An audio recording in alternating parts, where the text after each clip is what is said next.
आज की क्लास हम लेंगे यूनिफॉर्मली एक्सेलरेटेड मोशन पे। आज की क्लास मेनली हम चलाएंगे उस टॉपिक पे जो आप 9th में भी पढ़ के आए होते हैं, यूनिफॉर्मली एक्सेलरेटेड मोशन। मतलब एक ऐसा मोशन जिसके अंदर एक्सेलरेशन जो है वो कांस्टेंट रहे। यूनिफॉर्मली एक्सेलरेटेड मोशन एक ऐसा मोशन जिसके अंदर एक्सेलरेशन कांस्टेंट रहे, उस पे हमें ये देखना होगा। देखो, सबसे पहली बात, अगर एक्सेलरेशन कांस्टेंट है तो एक्सेलरेशन की दो जनरल इक्वेशंस हमारे पास हैं।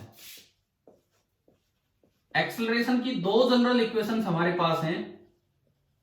अगर हम दोनों जनरल इक्वेशंस की तरफ ध्यान दें तो एक्सेलरेशन कांस्टेंट का मतलब पहली इक्वेशन है a बराबर dv बाई dt एंड दूसरी इक्वेशन है a is equal to v dv by dx। ये दो इक्वेशंस है, यानी कि अगर ये कांस्टेंट है तो dv by dt is some constant, उसे मैंने k बोल दिया, और यहां पे कांस्टेंट है तो v dv by dx is some constant, उसे भी हमने k बोल दिया।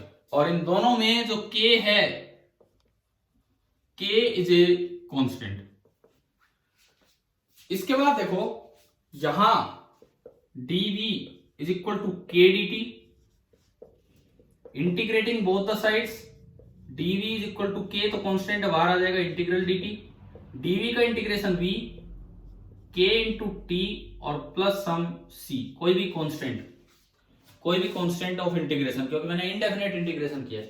तो अगर आप एक चीज समझें यहां पे कि v depends linearly on t, v depends linearly on t, एक पहला रिजल्ट जो हम याद रखेंगे कि जब भी एक्सेलरेशन कांस्टेंट होगी तो जो वेलोसिटी होगी वो टाइम पे लीनियरली डिपेंड करेगी, टाइम के डायरेक्टली प्रोपोर्शनल होगी। अब मैं वेलोसिटी पोजीशन पे कैसे डिपेंड करेगी वो निकालता हूं।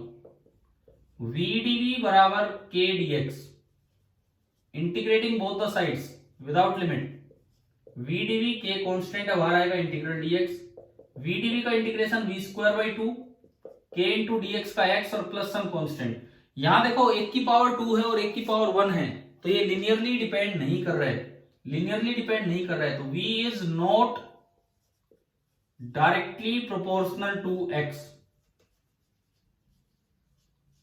v जो है वो डायरेक्टली प्रोपोर्शनल नहीं है x के। अगर v x के डायरेक्टली प्रोपोर्शनल नहीं है, v स्क्वायर x के प्रोपोर्शनल है, तो बताओ ये ग्राफ स्ट्रेट लाइन होता है कि पैराबोलिक होता है? ये जो ग्राफ है पैराबोला, ठीक है। यानी कि इधर मैं अगर vt ग्राफ की बात करूं तो वो स्ट्रेट लाइन होगा, और इधर मैं vx ग्राफ की बात करूं, vx ग्राफ, तो वो आपका कैसा हो जाएगा? Parabola. vt graph straight line and vx graph आपका होगा पैराबोला। ये तब है जब एक्सेलरेशन कांस्टेंट हो। पहली बात क्या है, रिलेशंस याद रह जाएंगे, समझ में आ गया ना किस तरह से ये ग्राफ डिपेंड करेगा। अच्छा, इसके बाद देखो आगे देखते हैं, यूनिफॉर्मली एक्सेलरेटेड मोशन की तीन बेसिक इक्वेशंस जो आप 9th क्लास में पढ़ के आए होते हैं। पहली equation v is equal to you plus at, दूसरी equation s is equal to U T plus half a t square, and third and last equation v square is equal to you square plus 2as। एक बार मैं इनमें अगर terms का मतलब clear करूं कि भाई ये जो आप इक्वेशंस लिख रहे हैं, ये मोशन अलोंग स्ट्रेट लाइन की इक्वेशन है, 2D मोशन 3D की इक्वेशन नहीं है, एक लाइन के अलोंग कोई मोशन आप देख रहे हो उसकी इक्वेशन है। सपोज ये x एक्सिस है और मैं कहूं कि स्टार्टिंग यहां से हो रही है x बराबर 0 से, किसी भी टाइम ना स्टार्टिंग टाइम ये है, और जो स्टार्टिंग वेलोसिटी है, इनिशियल वेलोसिटी, वो आगे की तरफ है u, और मान लीजिए इसमें एक कांस्टेंट एक्सेलरेशन है आगे एंड दैट इज a, और a कांस्टेंट है, तो थोड़ी देर के बाद ये पार्टिकल यहां पहुंचा x पोजीशन पे at time t, speed change हो चुकी होगी क्योंकि एक्सेलरेशन है। मान लीजिए इसकी स्पीड बढ़ के होगी है v, सपोज इसकी स्पीड बढ़ के होगी है v, तो ये जो डिस्प्लेसमेंट हुआ दिस इज एस, ये आगे की तरफ जो डिस्प्लेसमेंट हुआ दिस इज एस। पहली बात एस कितना हुआ वो ये है ut plus half eighty square. v कितनी होगी यहाँ पे वो ये है u plus eighty. And v और s में क्या रिलेशन होगा वो ये है v square equal to you square plus 2as। हम इस क्लास की शुरुआत कर रहे हैं इन फॉर्मूलों के प्रूफ से। इस क्लास की शुरुआत कर रहे हैं इन फॉर्मूलों के प्रूफ से। देखिए किस तरीके से समझते हैं उसको। सबसे पहला प्रूफ आपकी इस इक्वेशन से होगा a is equal to dv by d t. ये आप याद रखो कि भाई किस जनरल इक्वेशन से प्रूफ होगा। दूसरा प्रूफ आपका होगा v is equal to d x by d t से। एंड तीसरा प्रूफ होगा a is equal to v dv by d x. क्या हमने तीन जनरल इक्वेशंस पढ़ी है ना, तीन जनरल इक्वेशंस। तो इन तीनों जनरल इक्वेशंस से ये तीनों ऊपर वाली स्पेशल इक्वेशंस आएंगी। ये तो वो जनरल इक्वेशन है चाहे एक्सेलरेशन कांस्टेंट हो या ना हो हमेशा वैलिड है। और ऊपर वाली तीन वो जनरल इक्वेशंस है जहां केवल कांस्टेंट एक्सेलरेशन पे लगेंगे, वो जनरल नहीं है।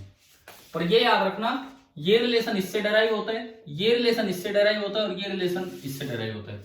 चलिए पहले पहला करते हैं। a is equal to dv by d t. यहां से dv, dv कितना आ गया a into d t. Integrating both the sides. आप डेफिनेट इंटीग्रेशन भी कर सकते हो, इनडेफिनेट भी। सपोज मैं डेफिनेट करता हूं तो इधर बना इंटीग्रल a dt। चलिए जी लिमिट लगाओ, यहां d के आगे t है, t की लिमिट यहां से यहां, t की लिमिट बोलो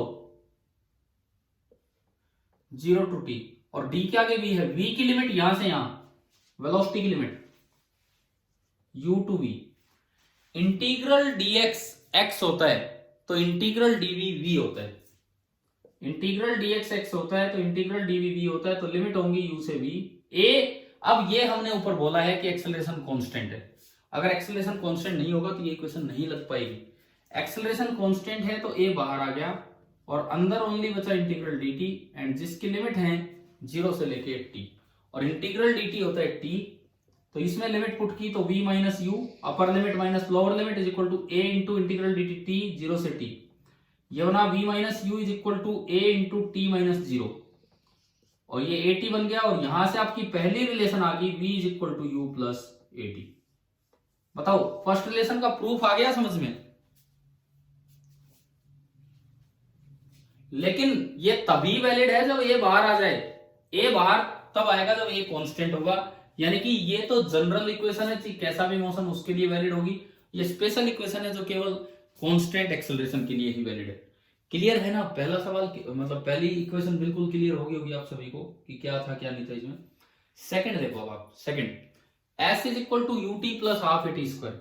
आज की क्लास, ये जो क्लास है अब आप ये मानो कि इसमें थोड़े प्रूफ और ये काम चलेगा, बिकॉज इन इक्वेशंस की एप्लीकेशन हम नेक्स्ट क्लास में लेंगे, लेकिन इनका प्रूफ हम अभी देख रहे होंगे किस तरह से है। पहले वो चीज हम कर रहे हैं। तो second s is equal to U T plus half A T square, इससे प्रूव होगा v equal to d x by d t से। ये आप याद रखना, यहां से dx आ गया v इंटू डी टी।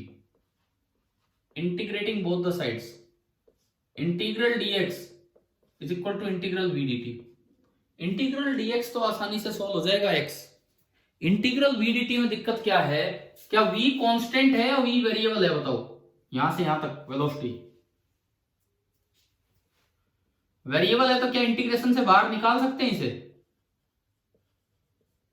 नहीं। दूसरी बात सुनो मेरी बात, दूसरी बात अगर v के आगे dv होता तो कुछ लिखने की जरूरत नहीं है, कुछ भी लिखने की जरूरत नहीं है, u प्लस ए टी या कुछ भी। अगर v के आगे dv होता तो कुछ लिखने की जरूरत नहीं होती, क्योंकि इंटीग्रल x dx होता है x स्क्वायर बाई 2। तो इंटीग्रल v dv होता है v स्क्वायर बाई 2। लेकिन यहां दिक्कत क्या है, यहां अलग वेरिएबल है, यहां अलग वेरिएबल है, यहां अलग वेरिएबल है, यहां t के रिस्पेक्ट में। तो सबसे पहली बात put v as a function of t, तब ये इंटीग्रेशन सोल्व होगा। या तो ये कांस्टेंट होता या फिर यह t होता, लेकिन यहां तो एक नया वेरिएबल आ गया v। तो आपको क्या करना होगा, put v as a function of t। ये मैं यहां बाद में करूंगा। तो आपने पहली इक्वेशन ली, आपने अभी प्रूव किया था पहली इक्वेशन से कि v is equal to, first equation से आपने प्रूव किया v is equal to you plus A t. ठीक है, v is equal to you plus A T.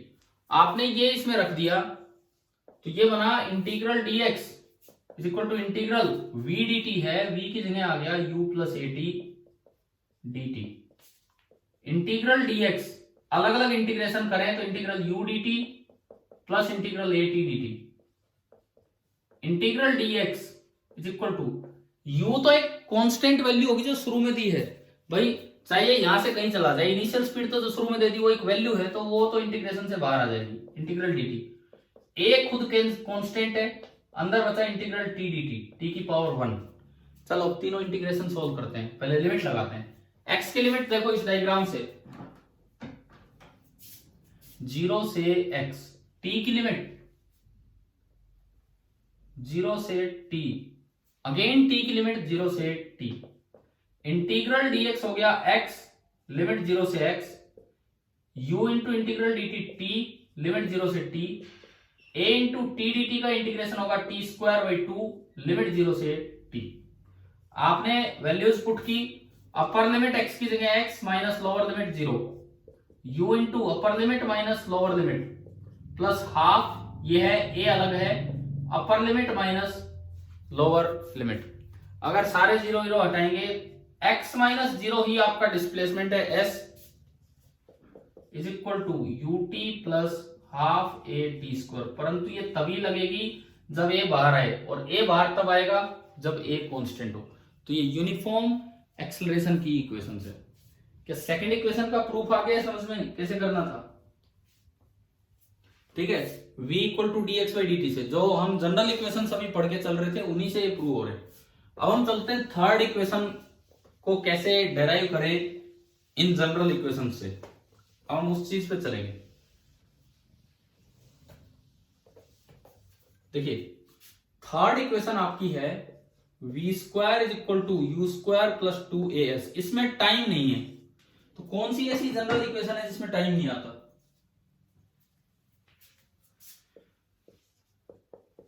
a is equal to v into d v by d x.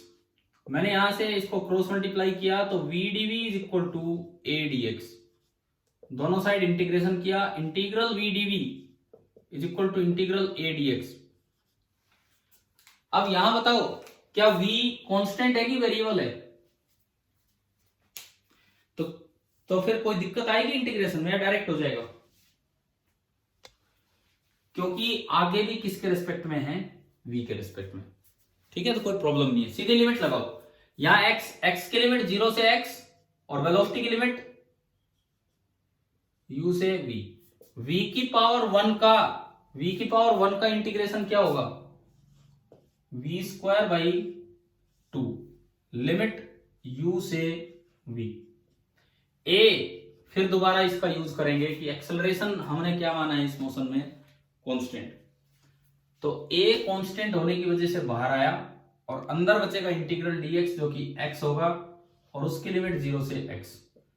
1/2 तो constant है, बाहर निकालो, upper limit v square minus lower limit. अच्छा यहां सुनो एक गलती जो बच्चा कर सकता है, कई बार बच्चे क्या करते थे, पहले ही लिमिट घटा देते हैं, अपर माइनस लोअर को घटा के फिर इसमें पुट करेंगे, क्या उससे सही आंसर आएगा? ऐसे नहीं करते हैं पुट। इंटीग्रेशन में पहले पूरे एक्सप्रेशन में अपर लिमिट फिर माइनस पूरे एक्सप्रेशन में लोअर लिमिट, ऐसे पुट की जाती है। बराबर a इंटू एक्स माइनस 0। तो ये देखो ये आपका बना v square minus u square by 2 बराबर a इंटू एक्स माइनस 0 ऐसे, और आपकी इक्वेशन आ गई v square minus u square is equal to 2as। अब यह बताओ कि आपको तीनों जनरल इक्वेशन से 3 स्पेशल इक्वेशंस कैसे डेराइव हुई, क्या ये समझ में आया कि नहीं आया? क्लियर है सभी को?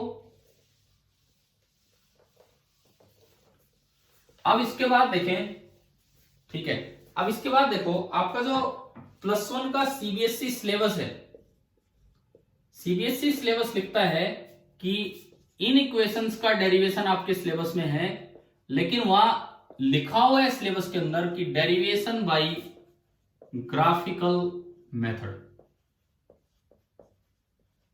ये लिखा हुआ है कि डेरिवेशन बाय ग्राफिकल मेथड, मतलब स्कूल एग्जाम, आप इधर कोचिंग सेक्शन में हैं तो हो सकता है कि आपको ऐसे एग्जाम ना देने पड़े, लेकिन जो स्कूल एग्जाम सीधे जो होते हैं जिनमें 70 नंबर का थ्योरेटिकल पेपर आ रहा है या सब्जेक्टिव पेपर, तो उनमें अगर ये डेरिवेशन आते हैं तो आपको कैलकुलस से नहीं करने हैं, वहां सीबीएसई सिलेबस कहता है कि ग्राफिकल मेथड से जाना है। तो अब मैं आपको वो सिखाता हूं। देखो, हमने 3 चीजें सीखी।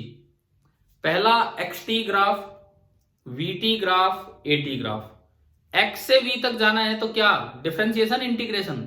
X से V डिफरेंशिएशन, V से A डिफरेंशिएशन, A से V आना है तो इंटीग्रेशन, और V से X पे जाना है तो दोबारा इंटीग्रेशन। डिफरेंशिएशन का मतलब है स्लोप और इंटीग्रेशन का मतलब है एरिया। तो ये बताओ तीनों में से सबसे काम का ग्राफ कौन सा है? अगर XT, देखो अगर XT ग्राफ दिया जाए तो आप केवल एक चीज कर सकते हो, डिफरेंशिएशन। उसका एरिया कुछ नहीं देता, कुछ भी नहीं। AT ग्राफ दिया जाए तो आप केवल एक चीज कर सकते हो, क्या बताओ? इंटीग्रेशन, केवल इंटीग्रेशन, एरिया। उसकी स्लोप कुछ नहीं देती है। कौन सा ऐसा ग्राफ है जो सबसे ज्यादा यूजफुल है कि जिसका एरिया भी कुछ देगा? हाँ, VT ग्राफ। उसकी स्लोप, उसका एरिया दोनों मीनिंगफुल है। तो हम क्या करेंगे, डेरिवेशन कैसे करेंगे? सबसे पहले हमने पाथ दिखाया, path of motion. Path of motion कैसे कि भाई ये ओरिजिन है और इस डायरेक्शन में पार्टिकल जा रहा है अलोंग एक्स एक्सिस, उसकी इनिशियल वेलोसिटी थी u, उसकी एक्सेलरेशन आगे की तरफ है a, वो कांस्टेंट है, हम यही वाले केसेस ले रहे हैं। और किसी भी t टाइम पे, t बराबर 0 टाइम है, किसी भी t टाइम पे उसकी पोजीशन होगी x एंड उसकी वेलोसिटी, इस समय जो उसकी वेलोसिटी है वो आपकी है v। ये दिखाया हमने। तो इस पाथ के अकॉर्डिंग अगर मैं इसका वेलोसिटी टाइम ग्राफ बनाऊं, देखो मैं, आप जैसे एक बच्चा कंपैरिजन की बात कर रहा था, कंपैरिजन भी होगा यहीं पे, लेकिन पहले मैं बनाऊंगा वेलोसिटी टाइम ग्राफ। मैंने आगे वाली डायरेक्शन को पॉजिटिव माना है, पॉजिटिव x ये है। t बराबर 0 पे बताएं कि वेलोसिटी कितनी है? t बराबर 0 पे, t बराबर 0 पे वेलोसिटी कितनी है? बोलो यार देख के। t 0 कहां है? ये पाथ देखो, आप ऊपर देखो, t बराबर 0 पे वेलोसिटी कितनी है? u। आगे की तरफ है, पीछे की तरफ? आगे की तरफ, मतलब वो पॉजिटिव होगी। तो t बराबर 0 पे कोई वेलोसिटी है u। एक्सेलरेशन भी आगे ही है। वेलोसिटी टाइम ग्राफ की स्लोप देती है एक्सेलरेशन, वेलोसिटी टाइम ग्राफ की स्लोप हमें देती है एक्सेलरेशन। अगर एक्सेलरेशन कांस्टेंट है तो VT ग्राफ की स्लोप कांस्टेंट होनी चाहिए। देखो, एक्सेलरेशन कांस्टेंट है, एक्सेलरेशन कांस्टेंट है, it means slope of VT graph is constant. अगर किसी ग्राफ की स्लोप हर जगह सेम हो तो वो स्ट्रेट लाइन होता है या कर्व होता है? Straight line. इससे ये पता लगा कि velocity time graph is a straight line, velocity time graph is a straight line, VT graph is a straight line. अब बात आती है कि एक्सेलरेशन पॉजिटिव है कि नेगेटिव है? बताओ, इसको देख के बताओ, डायग्राम देख के। क्यों? क्योंकि आगे है, आगे है तो पॉजिटिव है, तो एक्सेलरेशन पॉजिटिव, यानी कि स्लोप पॉजिटिव। स्लोप अगर पॉजिटिव हो गए तो लाइन यूं झुकी होगी या लाइन यूं पीछे की तरफ होगी? आगे की तरफ होगी या पीछे की तरफ? आगे की तरफ। इसका मतलब हमें वेलोसिटी टाइम ग्राफ समझ में आ गया कि भाई इसका वेलोसिटी टाइम ग्राफ ये होगा। पहले बताओ, क्या VT ग्राफ बनाना आया कि नहीं आया? और किसी भी t टाइम पे इसकी वेलोसिटी है v। ये ग्राफ हमें दिखा रहा है। पूरा लॉजिक आ गया समझ में किस तरह से VT ग्राफ बना है? तो इसमें ना, अब मैं एक चेंज पूछता हूं आपसे। आप बताओ, अगर एक्सेलरेशन आगे है लेकिन इनिशियल वेलोसिटी पीछे दी, जैसे किसी को मैंने आगे यूं फेंका, पीछे यूं फेंका, और वो अपने आप फिर थोड़ी देर में इधर आ गया, अब बताओ ग्राफ में क्या चेंज होगा? अब क्या चेंज होगा ग्राफ? नीचे की तरफ, लो मैंने मिटा दिया यहां से। मैं अगर क्वाड्रेंट की बात करूं, 4 क्वाड्रेंट है, बताओ कौन से क्वाड्रेंट में बनेगा? फोर्थ में जाएगा, वेलोसिटी नेगेटिव है तो ये u इधर आ गया। अब u बनाऊं ऊपर की तरफ या नीचे की तरफ, बताओ। लो जी भाई, एक बच्चे ने जवाब दिया है कि इसको नीचे लेके जाओ, बताओ सही है गलत है? गलत है, क्योंकि इसकी स्लोप नेगेटिव होगी ये, और स्लोप देती है एक्सेलरेशन। क्या एक्सेलरेशन नेगेटिव है इस डायग्राम में? बताइए देख के। तो एक्सेलरेशन पॉजिटिव है, तो ये ग्राफ शुरू नीचे से होगा लेकिन बनेगा ऊपर की तरफ ही। क्या ये आया क्या समझ में, क्या हुआ है? हाँ भाई, जिसने नेगेटिव जवाब दिया था क्या उनको समझ में आ गया कैसे हुआ ये? बताओ। ठीक है, अब देखो इसका फिजिकल मीनिंग सुनो। ये ऐसा हो रहा है जैसे मैंने किसी को उधर फेंका था, लेकिन उस पर फोर्स इधर लगता रहा। उधर फेंका था पर फोर्स इधर लगता रहा, तो वो धीरे धीरे उसकी स्पीड कम होगी, रुकेगा एंड वापस आएगा। तो देखो यही हो रहा है, इसकी वेलोसिटी नेगेटिव थी, फिर नेगेटिव में कम होगी, फिर नेगेटिव में और कम होगी, और फिर जीरो होगी, मतलब वो रुका, और उसके बाद वेलोसिटी पॉजिटिव होती चली, तो मतलब वो उल्टा मुड़ दिया और इधर आ गया। क्या ये समझ में आ गया फिजिकली क्या चीज है ये ग्राफ? ठीक है, अगला बताओ, अगर इसकी वेलोसिटी इनिशियल इधर होती लेकिन फोर्स ऐसे लग रहा होता कि एक्सेलरेशन इधर है, अब बताइए ये ग्राफ कैसा होता?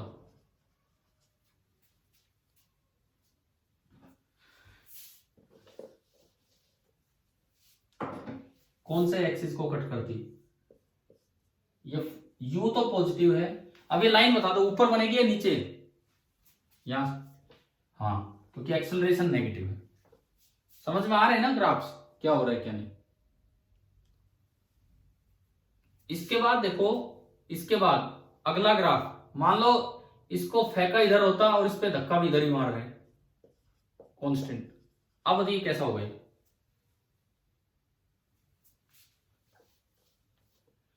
अब अगर आप देखें तो ये वीटी ग्राफ फोर्थ क्वाड्रेंट में और नीचे की तरफ, शायद मुझे लगता है अब तो ये पहचानने आगे होंगे कि वीटी ग्राफ कैसे बनाने हैं, डायरेक्शंस देख के।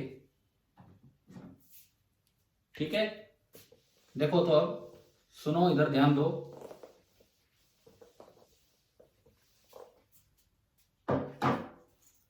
मैं अब सिंपल केस की शुरुआत कर रहा हूं कि ये x बराबर 0 है, ये आगे की तरफ x एक्सिस है,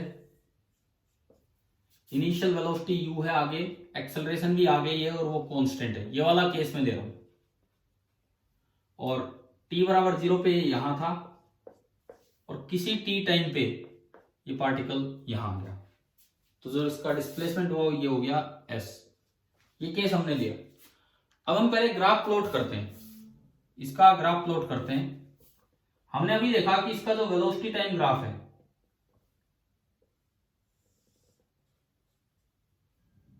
कहां से शुरू होगा? कहां से शुरू होगा? वीटी ग्राफ, यू मतलब ऊपर या नीचे? ऊपर, और लाइन ऊपर जाएगी नीचे आएगी? u पॉजिटिव है, ए भी पॉजिटिव है, तो ये लाइन ऊपर गई, और किसी भी टी टाइम पे, जो डायग्राम हमारा दिखा रहा है, किसी भी टी टाइम पे इसकी जो वेलोसिटी है दैट इज v। चलिए, पहला काम तो ये हुआ वीटी ग्राफ, जिससे तीनों इक्वेशंस डेराइव होंगी, लेकिन हम खाली वो इक्वेशन ही डेराइव नहीं कर रहे, इनसे ग्राफ कन्वर्ट करना भी सीख रहे हैं कि इस वीटी ग्राफ से कोई और चीज कैसे बनेगी। अब हम उस पर आते हैं। देखिए, सबसे पहली बात मैं इससे दिखाऊं एक्सेलरेशन टाइम ग्राफ, 0 से लेके टी टाइम तक। हाँ जी भाई बताओ, एक्सेलरेशन टाइम ग्राफ कैसा होगा? बोलो, कैसा होगा एक्सेलरेशन टाइम ग्राफ?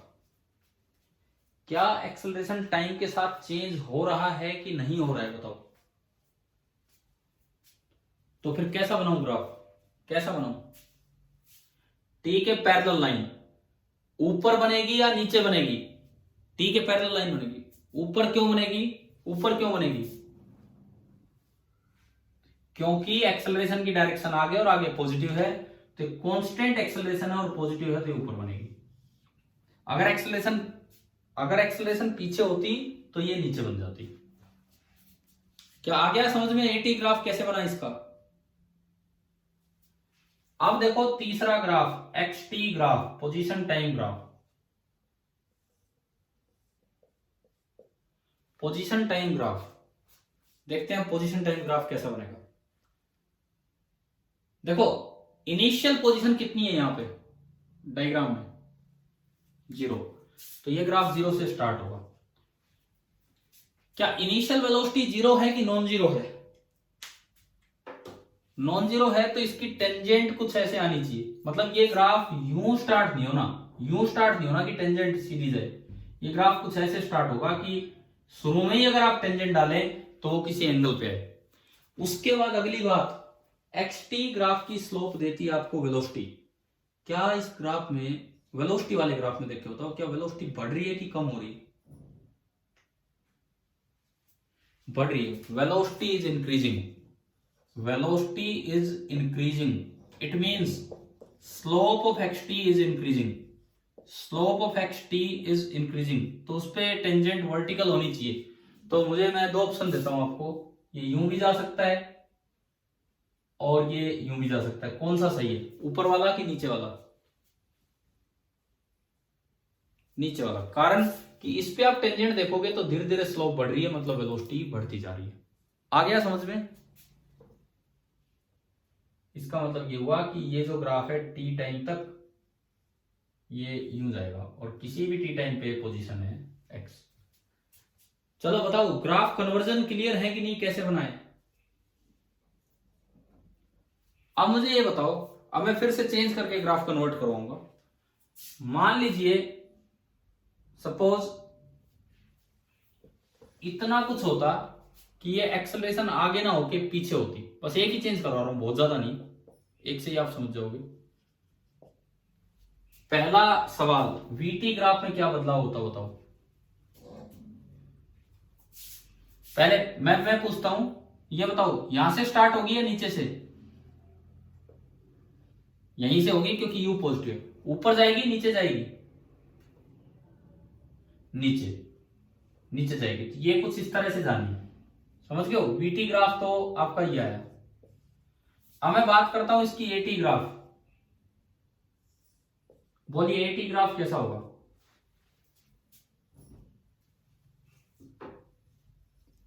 बोलो एटी ग्राफ कैसा होगा?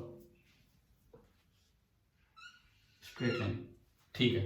नेगेटिव है और नीचे बना और पैरेलल टू टी एक्सिस। अब हम बात करते हैं एक्स टी ग्राफ की। एक्स टी ग्राफ सेम तो नहीं रहेगा, पिछला ये था, पिछला ये था, क्या सेम रहेगा? अगर सेम रहता तो इस पे टेंजेंट की स्लोप बढ़ती जा रही है, इस पे टेंजेंट की स्लोप बढ़ती जा रही है। Slope of x T graph देता है वेलोसिटी, यानी कि वेलोसिटी बढ़ती जा रही है। एक बार यहां देखो, क्या वेलोसिटी बढ़ रही है क्या टाइम के साथ? तो फिर तो ये तो गलत हो गया ना। अब देखो ध्यान से सुनो, ध्यान से आप सुनिए। सबसे पहली चीज, इनिशियल वेलोसिटी पॉजिटिव है कि नेगेटिव? इनिशियल वेलोसिटी पॉजिटिव, इसका मतलब इनिशियली इसकी स्लोप पॉजिटिव आनी चाहिए। तो ग्राफ कुछ ऐसे स्टार्ट होगा, टेंजेंट ऐसे है। उसके बाद वेलोसिटी कम हो रही है तो इसकी स्लोप बढ़ानी नहीं है, इसकी स्लोप कम करनी है। तो ये कर्व वर्टिकल की तरफ ना जाए, हॉरिजॉन्टल की तरफ जाए। तो ये जो ग्राफ है ये ऐसा जाएगा। क्या पिछली शेप और इस शेप में फर्क समझ में आ गया है कि नहीं? ठीक है, देखो हम बार बार बोल रहे हैं, हम खाली डेरिवेशन नहीं कर रहे हैं। पता नहीं क्या क्या सवाल इनमें बन के आ जाए, थोड़े थोड़े चेंजेस कर करके पूरे केस को ढंग से समझते हुए चल रहे हैं कि भाई क्या होना है, किस तरह से काम चलेगा। चले अब देखो आगे आगे जो टेस्ट होंगे आपका सिलेबस, अभी तक छोटा काम आता रहा, डायमेंशन आ गया, एरर आ गया। अब ऐसे पार्ट आएंगे जिनमें कैसा भी सवाल बना के दिया जा सकता है। धीरे धीरे लेवल बढ़ेगा, इस बार काइनेमेटिक्स है, अगली बार न्यूटन लॉ, तो यूं लेवल बढ़ेंगे आपके। तो अच्छे तरीके से याद रखना, ऐसा ना हो कि कॉपी में जो आपने लिख लिया पढ़ लिया वही आपको ध्यान ना रहो। अब मैं डेरिवेशन स्टार्ट करवाता हूं। ये टॉपिक लिखे हुए तो कई देर होगी है, लेकिन इसी को हम एनालाइज कर रहे थे कि कैसे कैसे देखा जा सकता है। तो इन तीन इक्वेशंस को डेराइव करने के लिए आपने एक सिंपल केस लिया। ये ओरिजिन, आगे की तरफ एक्स एक्सिस, इनिशियल वेलोसिटी है u, t बराबर 0 पे इसने चलना स्टार्ट किया, किसी भी t टाइम पे यहां है और यहां वेलोसिटी होगी v और एक्सेलरेशन भी आगे है a। अब मैं केवल एक ग्राफ उठा रहा हूं, वेलोसिटी टाइम ग्राफ। कई बार हम बना चुके इसका वेलोसिटी टाइम ग्राफ। अब हम इक्वेशंस को डेराइव करने का काम स्टार्ट करेंगे और इसका जो वेलोसिटी टाइम ग्राफ है वो ये है कि t बराबर 0 पे इसकी वेलोसिटी u है और किसी भी t टाइम पे इसकी वेलोसिटी है v। हाँ जी, अब तो क्लियर हो गई ग्राफ वगैरह, तो स्ट्रेट कांस्टेंट एक्सेलरेशन के कैसे बनने हैं। ठीक है, अब देखिए पहली equation v is equal to you plus A t. Graphically ये इक्वेशन कहां से डेराइव होगी?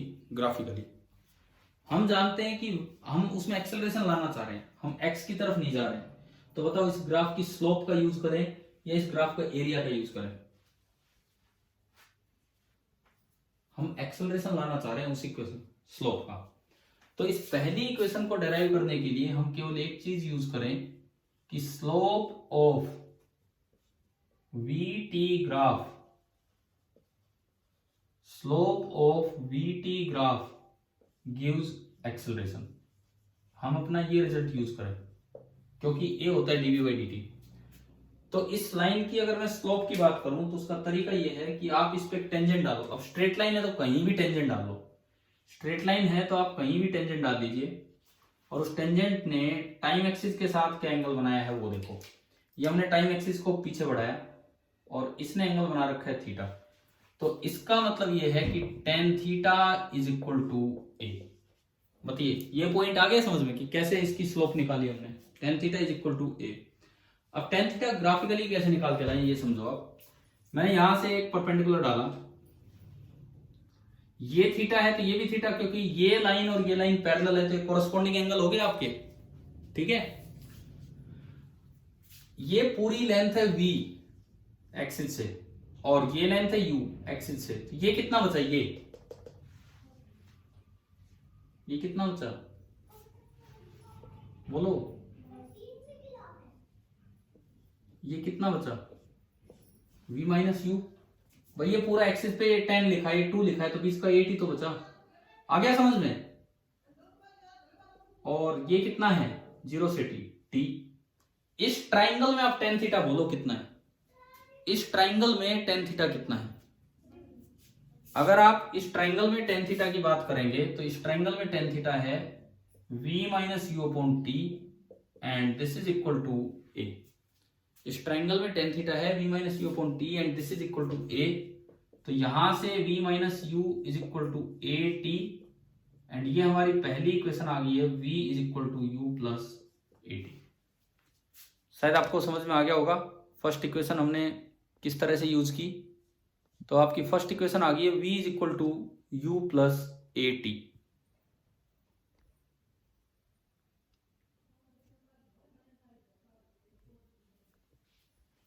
हाँ जी, फर्स्ट इक्वेशन क्लियर है? देखो मैं दोबारा बता देता हूं, इधर देखिए क्या हुआ, बीच में कनेक्टिविटी चली गई थी क्या? हाँ जी, अभी सुन रहे हो क्या आवाज?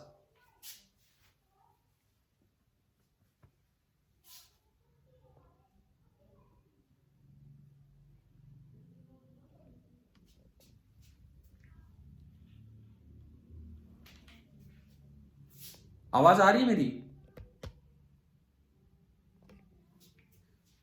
बीच में क्या डिस्कनेक्ट हो गया था ना? देखा नहीं ना आपने मैंने डेराइव किया अभी क्या बताया क्या नहीं? देखो दोबारा देखो, दोबारा देख लो एक मिनट। ये स्लोप तक समझ चुके थे आपकी, मैंने टेंजेंट डाली और ये थीटा बनाया। तो जो स्लोप ऑफ वीटी ग्राफ होगी वो आपको एक्सेलरेशन देती है। स्लोप का मतलब है टेंजेंट डालो। स्ट्रेट लाइन है तो कहीं भी टेंजेंट डालिए, स्ट्रेट लाइन है तो आप कहीं भी टेंजेंट डालिए सेम आएगी। उसकी स्लोप निकालनी है, उसने एंगल थीटा बनाया तो स्लोप है टेन थीटा और वो बराबर होगी एक्सेलरेशन के। अब टेन थीटा इसमें जाओ, अगर ये एंगल थीटा है, मैंने यहां से एक परपेंडिकुलर डाल दिया तो ये लाइन और ये लाइन पैरेलल है, ये ट्रांसवर्सल है तो ये दोनों कोरस्पॉन्डिंग एंगल हो गए हैं। तो इसका मतलब अगर ये थीटा है तो ये भी थीटा होगा, तो आप टेन थीटा यहां से भी निकाल के ला सकते हैं। अब पूरा ये v है, पूरा ये u है, तो ये कितना बचा बीच का? कितना बचा वो मैंने सामने लिखा v माइनस यू, और ये t ये 0 तो ये कितना बचा t। अब ट्राइंगल में टेन थीटा होता है परपेंडिकुलर अपॉन बेस, तो परपेंडिकुलर कितना v माइनस यू, और बेस है t, मैंने वो वहां रख दिया टेन थीटा की जगह, t को मैं उधर ले गया और फिर u को उधर ले गया, तो ये आपकी इक्वेशन आ गई। पता है क्या पहली इक्वेशन समझ में आ गई है कि नहीं, v equal to you plus A t. हाँ तो कोई बात नहीं, नाइन्थ में भी ये डेरिवेशन थे, बट दोबारा प्लस वन में फिर दोबारा से डेरिवेशन है। क्या ये समझ में आ गया पहला काम? ठीक है, अभी ये जो मैं डेरिवेशन वाला टॉपिक करवा रहा हूँ, नाइन्थ में आपके हो चुके हैं, लेकिन मैं दोबारा करवा रहा हूँ, लेकिन इनके साथ साथ मैं थोड़ा थोड़ा चेंज करके आपको कितने तो ग्राफ बताए कि कैसे देखना होगा, तो दोबारा से रिवीजन ही लीजिए उन चीजों का। पहली इक्वेशन होने के बाद अब मैं आता हूं दूसरी इक्वेशन पे। टाइम था t। अब हम अपनी सेकेंड इक्वेशन पे आते हैं, और हमारी जो सेकेंड इक्वेशन हमें डिराइव करनी है, second, that is equal to s is equal to U T plus half A T square. यह हमारी दूसरी इक्वेशन है। अब इसको देखो सेकेंड इक्वेशन में, फिर दोबारा से मैंने वही ग्राफ लिया, वीटी ग्राफ, वो का वो ग्राफ लिया, वीटी ग्राफ। ये इस तरह का ग्राफ था, ये यू से स्टार्ट हो रहा था, और किसी भी टी टाइम पे ऊपर दिख रहा है उसकी वेलोसिटी है v। इस बार मुझे s चाहिए, तो आप कौन से रिजल्ट का यूज करेंगे कि area under VT graph, area under velocity time graph gives displacement. तो S बराबर होगा एरिया। अब एरिया देखो, टुवर्ड्स टाइम एक्सिस आपको एरिया निकालना है, ये पूरा एरिया आपको निकालना है। कैसे निकालें, इसको आप ब्रेक कर लो एक ट्राइंगल में और एक रेक्टेंगल में। यहां से एक परपेंडिकुलर डाला, तो ये तो एक रेक्टेंगल बना, ये एक ट्राइंगल। एक बार ये इसे मैं लिखूं तो S बराबर area of rectangle plus area of triangle. एक बार रेक्टेंगल की दोनों साइड्स पे ध्यान दो, ये साइड कितनी है रेक्टेंगल की, ये u और ये t। तो एरिया ऑफ रेक्टेंगल तो हो गया u t, length into breadth. अब ट्राइंगल पे ध्यान दो, ये t है तो ये भी कितना होगा t, और ये अभी हमने देखा था अभी पिछले उसमें, ये कितना होता है, ये बीच वाला v माइनस u। ट्राइंगल का area half into base into height, ये लगाया तो plus half into v minus u into t. अब देखो मुझे v नहीं चाहिए इस इक्वेशन में, तो जो आप इक्वेशन 1 प्रूव कर चुके उसका यूज कीजिए। इक्वेशन 1 थी v equal to you plus A t, तो इक्वेशन 1 कहती है कि v माइनस यू की जगह मैं क्या लिख सकता हूं, ए टी। तो v माइनस यू की जगह आप ए टी रख दो, तो s आपका आ गया U T plus half A T into T, तो क्या बन गया ए टी स्क्वायर। आप बताइए क्या सेकंड का प्रूफ समझ में आया कि नहीं आया? ठीक है, देखो ये प्रूफ का काम, ग्राफिकल मेथड में प्रूफ का काम केवल एक रिपीटेशन है जो 9th में यूज कर, लेकिन आप सीखे ध्यान से। आज का जो आपका टेस्ट होगा, मैं कांस्टेंट एक्सेलरेशन के न्यूमेरिकल उसमें नहीं डालूंगा, मतलब अभी तो हम इनकी प्रैक्टिस करेंगे आगे थोड़ा बहुत, वो सवाल जो 9th में भी आप किया करते थे कांस्टेंट एक्सेलरेशन के न्यूमेरिकल। और अगर आप खुद तैयार हो कि नहीं भाई हम तो कर देंगे, ये इक्वेशन ही तो लगानी है, तो एक दो सवाल उस तरह के भी डाल देंगे, बाकी ज्यादा काम रहेगा पीछे जो पढ़ा है अभी तक उस पे कर लोगे। इसके इन इक्वेशंस को अप्लाई करने वाले क्वेश्चंस जैसे खुद ही देखना होगा, एस दिया है, मोशन अंडर ग्रेविटी अभी नहीं, मोशन अंडर ग्रेविटी तो बिल्कुल नहीं, वो तो बिल्कुल नहीं डाल रहे अभी। हाँ वो 9th में तो यूं तो आपने मोशन अंडर ग्रेविटी भी किए हुए हैं, लेकिन आज चलो ठीक है, जब ये क्लास में हो रहा है तो कुछ काम ये भी लेंगे, अभी बढ़ाते हैं आगे काम। सेकंड इक्वेशन प्रूव करनी आ गई है ना आपको, किस तरह से किया हमने। अब करते हैं थर्ड इक्वेशन प्रूव, तीसरी इक्वेशन हम प्रूव करते हैं। v square is equal to you square plus 2as। ये देखते हैं हम थर्ड इक्वेशन। अगेन आपने vt ग्राफ लिया, ग्राफ उसी तरह का है, t बराबर 0 पे स्पीड है u और t टाइम पे v। अगेन s चाहिए इक्वेशन में, s चाहिए तो इसका एरिया लो कि ये जो एरिया होगा, area under VT graph, area under VT graph वो s देगा। तो s बराबर, इस बार आप इसे ब्रेक करके मत देखो रेक्टेंगल ट्राइंगल में, इस बार आप सीधा चलाओ area of trapezium.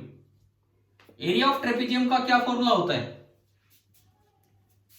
Half into, बोले, sum of parallel sides, half into sum of parallel sides. तो एक पैरेलल साइड यू वी है और एक यू है, तो सम ऑफ पैरेलल साइड्स हो गया v plus u into separation between the parallel sides, perpendicular distance उनके बीच का है टी, इंटू टी। अब फिर से वही बात है कि हमें टी नहीं चाहिए, हमें टी नहीं चाहिए इस इक्वेशन में, तो आप जो इक्वेशन नंबर 1 है वहां से टी निकाल लो।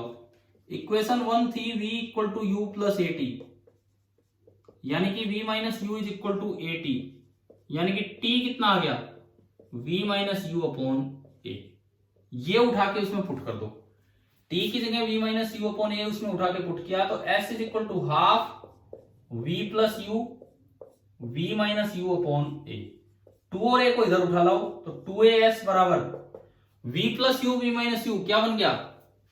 v square minus u square, और मेरी ये थर्ड इक्वेशन भी आ गई, v square is equal to you square plus 2as।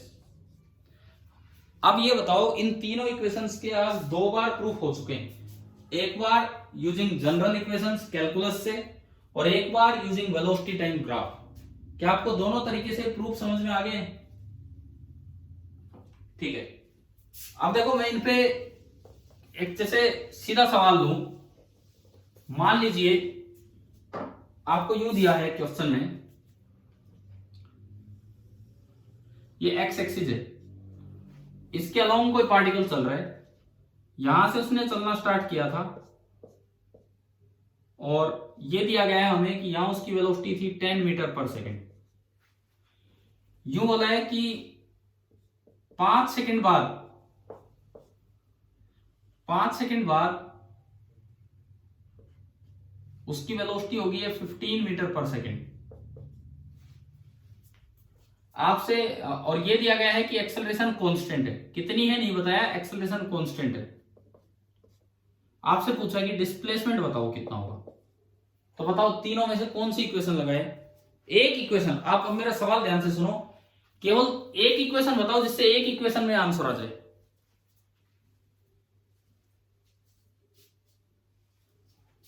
तो ए तो दे ही नहीं रखा है, ए तो मुझे दिया ही नहीं गया।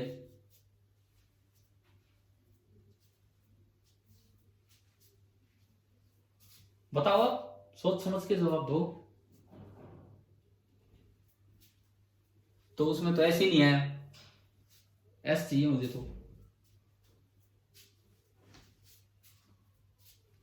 तो थर्ड में भी ए आ गया, ए तो दिया ही नहीं है। मैं कह रहा हूं एक सिंगल इक्वेशन से कैसे एस निकालें। यहां देखो, 2 इक्वेशन से तो कोई भी निकाल देगा, 2 इक्वेशन से तो कोई भी निकाल देगा। अभी पहले यूज कर लो v equal to you plus A T.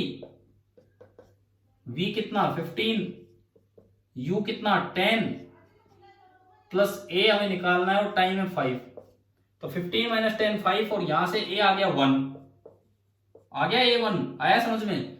और उसके बाद फिर सेकंड इक्वेशन लगा दी, s is equal to U T plus half A T square. अब a1 है, u 10 है, तो 10 इंटू 1 प्लस हाफ इंटू, ना t1 नहीं है, टाइम कितना है 5, plus half into a 1 into 5 का स्क्वायर, 50 प्लस 25/2 12.5, तो 62.5 मीटर आ गया। ठीक है, ये तरीका तो आ ही गया होगा सभी को समझ में, है ना। अब मैं ये कह रहा हूं कि एक लिमिट है हमारे पास कि भाई मुझे एक इक्वेशन में आंसर चाहिए, 2 नहीं। तो एक इक्वेशन में आंसर कैसे आएगा, अब उसका तरीका सुनो। क्या ये तो सब कर ही लेते ना, इसमें तो कोई डाउट ही नहीं इस तरह के सवाल में। मिटा दो इसे, ये वाला सॉल्यूशन। देखो, अब अगर आपको एक सिंगल इक्वेशन में आंसर चाहिए तो तरीका सुनो। For constant acceleration, for constant acceleration, अगर एक्सेलरेशन कांस्टेंट है तो s इज इक्वल टू, अगर एक्सेलरेशन कांस्टेंट है तो s is equal to u plus we by 2 into t. एक और इक्वेशन हमारे पास होती है, कैसे आएगी अभी बताऊंगा। एक और इक्वेशन हमारे पास है कि अगर एक्सेलरेशन कांस्टेंट है, for constant acceleration s is equal to you plus we by two into t. कैसे आती है सुने, for any type of motion, for any type of motion, आपका चाहे कैसा भी मोशन हुआ हो, कैसा भी मोशन हुआ हो, एवरेज वेलोसिटी का फॉर्मूला होता है total displacement upon total time. यानी कि किसी भी मोशन के लिए मैं ये कह सकता हूं कि s is equal to average velocity into t. This is for any motion, चाहे एक्सेलरेशन कांस्टेंट हो या ना हो, चाहे आपकी एक्सेलरेशन कांस्टेंट हो या ना हो, किसी भी उसके लिए s होता है एवरेज v इंटू टी, चाहे किसी भी तरह का मोशन रहो। लेकिन अगर एक्सेलरेशन कांस्टेंट है, if a is constant, if a is constant then v linearly depends on t। और हमने एवरेज के टाइम मैथमेटिकल टूल्स के टाइम में पढ़ा था कि अगर v linearly डिपेंड करेगा तो एवरेज v हो जाएगा initial plus final upon two. Direct arithmetic mean, direct arithmetic mean तभी निकाल सकते हैं जब ये एवरेज v इस तरह से हो जाएगा, initial plus final upon two. ये तभी वैलिड है जब एक्सेलरेशन कांस्टेंट है। देखो ये इक्वेशन ऑलवेज वैलिड, बट ये तभी वैलिड है जब एक्सेलरेशन कांस्टेंट है। तो फॉर कांस्टेंट एक्सेलरेशन आप इसमें पुट करेंगे तो हमारी चौथी इक्वेशन कांस्टेंट एक्सेलरेशन की ये आ गई, s is equal to you plus we by two into t. Fourth equation constant acceleration की ये आ चुकी है, s is equal to you plus we by two into t. अगर किसी सवाल में एक्सेलरेशन ना दिया हो और ना पूछा हो और एक्सेलरेशन कांस्टेंट हो तो आप डायरेक्ट ये लगा सकते हैं और इससे डायरेक्ट आंसर आएगा u 10 v 15 divide by two into T 5।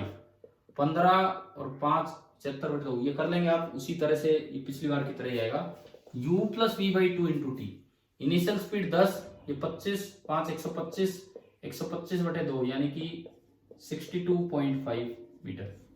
तो मेरे पास अगर मैं आज की क्लास को कंक्लूड करूं तो 4 इक्वेशंस कांस्टेंट एक्सेलरेशन की आ चुकी हैं। अगर एक्सेलरेशन कांस्टेंट है तो s इज इक्वल, पहली equation v is equal to you plus A T, दूसरी equation s is equal to U T plus half A T square, तीसरी equation v square is equal to you square plus 2as, and चौथी equation s is equal to you plus we by two into T. आज शाम को test के लिए तैयार रहें, और बीच में आपका ये लाइव क्लास तो ब्रेक हो गई थी लेकिन मैंने कंटिन्यू रखी है क्लास। आप ये देखना यहाँ से वीडियो में क्या बताया है और बाकी आपको मैसेज के थ्रू इन्फॉर्मेशन दी जाएगी। Thank you.